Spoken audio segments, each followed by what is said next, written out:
So this is the Terra Southern Cross 1. It's a 1-person 4-season freestanding tent. It's got a minimum weight of 1.49 kilos. I think it's 1.69 including all the pegs and bags, etc. I'll get it set up and I'll give you a look around. Get a couple of pegs in so it doesn't blow away. So the fly sheet has got a 5,000mm hydrostatic head. It is silicone coated polyurethane, and the flooring, that's 10,000mm, so it's a little bit thicker material as well. So it's a 2-pole structure, and the reflex poles are a shade over 8.5mm. So they are colour coded. The blue one forms the hoop that goes that way along the tent.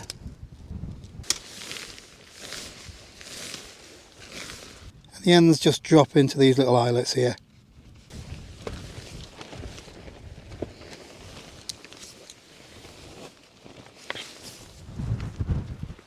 So the other pole works slightly differently. There's this little 3-way section where the poles fit in like that. And these also fit in to little eyelets.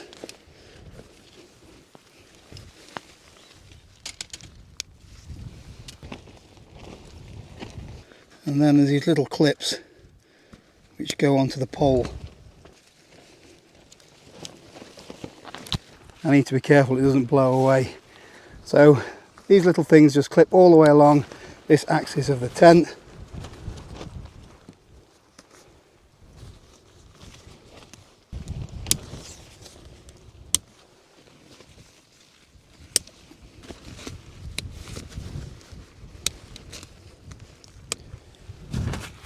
So that is the basic structure. So if there was no wind, you wouldn't need any stakes or guy lines. Definitely going to need them tonight though. So because this tent is freestanding, I can now pick it up and move it so I get the perfect lay from a sleeping pad inside. Still need to be careful that it doesn't blow away.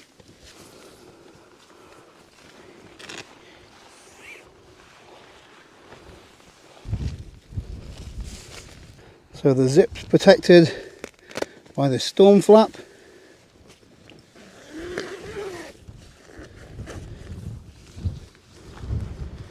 You don't roll the door back on this one. Again, it's got these little clips on, which clip onto here.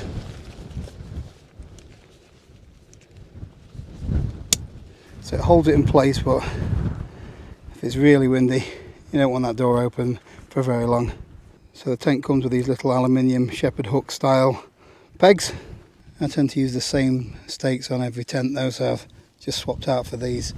I'll guy the rest of it out and then I'll give you a better look. So all the panels except the door have got these little bungee tie-outs. These are reinforced. So that's the tent guyed out the best I can anyway, because this ground around here is quite rocky, but I'm pretty confident it's not going anywhere. There's a little logo. There are 2 eyelets on each thing, so I think you can adjust the tension by, if you want it a little bit tighter, you would put it in the closer eyelet to the tent. There's tension straps on pretty much all axes, so you can't really over tighten the tent. So the vestibule area is quite large. So most of the tent inner is solid, but there's a little bit of mesh at the top here. It's got 2-way zips on it, and then you can roll the door up. There's some toggles at this side. So this door has got 2-way zips on as well, so you can open this bit a little bit to give you some ventilation. The other ventilation comes through these 2 ends here. I think there's some mesh under here, look. I'll get inside and give you some idea of the amount of space.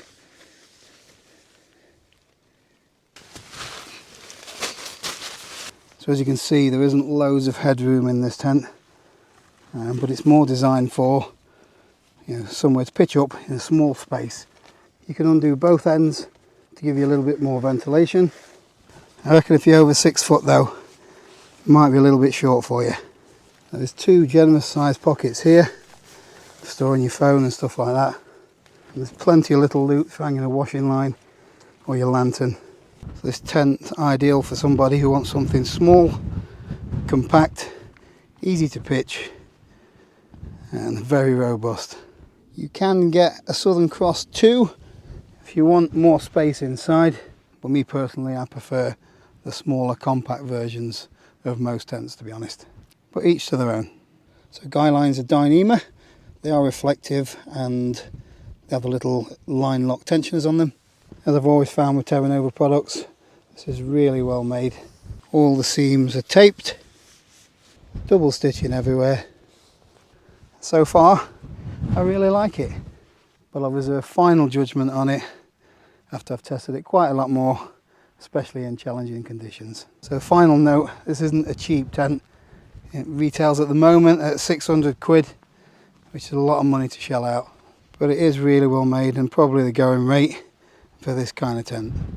But if you want this sort of tent and your budget doesn't stretch this far, then check out the Wild Country Helm 1 or the Wild Country Pioneer 2. So do let me know in the comments below if you've got one of these or what you think of it.